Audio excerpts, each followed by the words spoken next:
Well, today I'm going to take you down the memory lane because we are about to jump to this Mark I Golf GTI. It's a very old car, but it's the heritage which I'm interested in, and to feel how the first Golf GTI actually felt and what people back in 1976 must felt driving it. So without further ado, let's jump in and try it. Today I'm time traveling.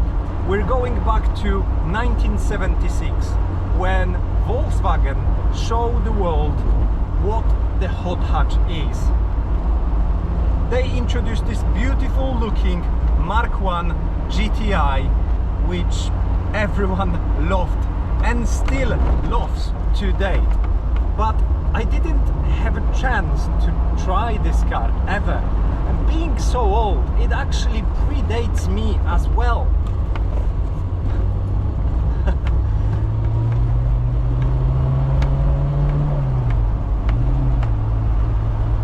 When you look at the stats today, they might shock you. 780 kilograms. That's nothing. And with that, you get 1.8 with 115 horsepower. And while it might not sound like a lot, actually, with that little weight, it can move this car quite well.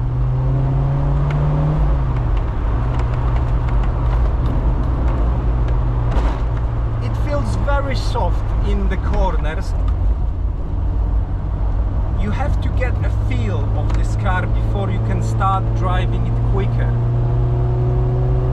But once you get to grips with it, once you understand how it communicates with you, you can actually start appreciating all the inputs you're getting from it in the form of body roll and the steering feel, which is absolutely out of this world because you feel like there's nothing between you and the wheels.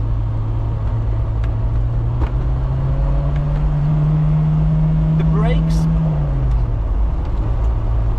they are not the car's strongest point, definitely, and that's probably one of the things which give away how old this car is, because you really have to push them to get something out of them, which if you're not aware of it and you try to drive this car quicker, you might be surprised.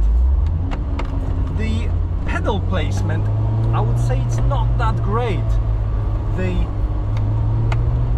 brake pedal is much deeper than the throttle, so it's not really that great for heel and towing if you know how to do it.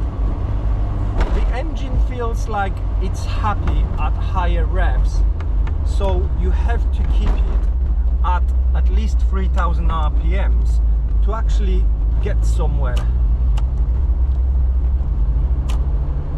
If I go to second gear,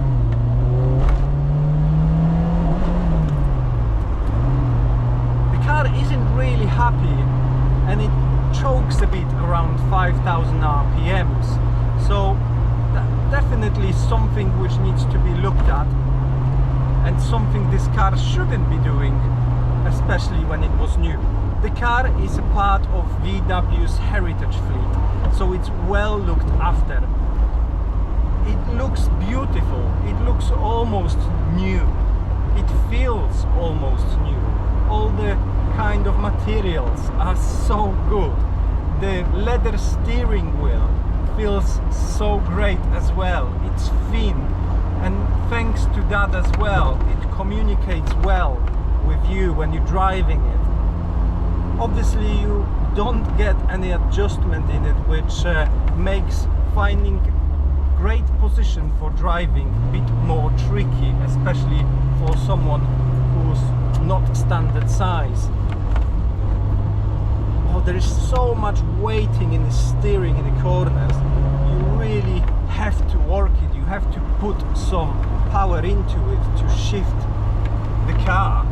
Although at the same time it feels like a little fly on the road because of lack of the weight. Engine,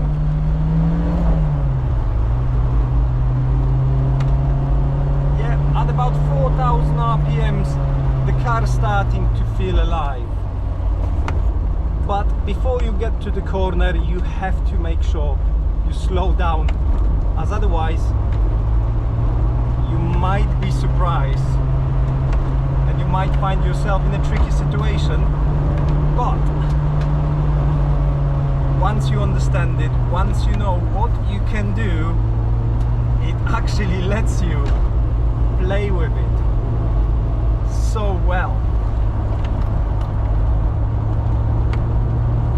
Oh wow. You're definitely going to feel alive driving these things on a bendy road, and the noise it produces, it's actually quite pleasant. It doesn't rev very high, but even at 3,000-4,000 RPMs it actually sounds pretty good. You have to keep it on the revs, especially when you're going up the hills. You have to keep it at the higher revs.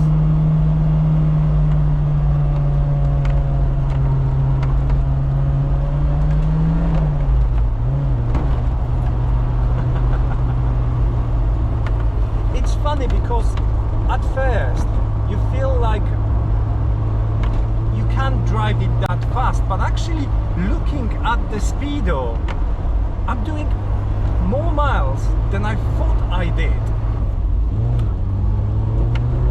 I cannot imagine how this car felt in 70s.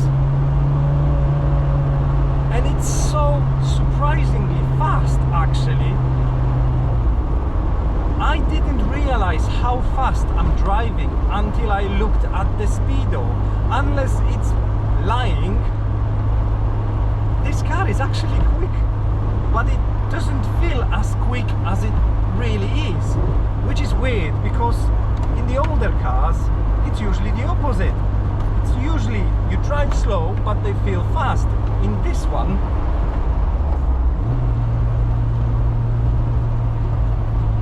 it actually feels like you driving slower than you actually are, and maybe that's because of that lack of weight and being able to position this car so well on the road despite all of this soft suspension.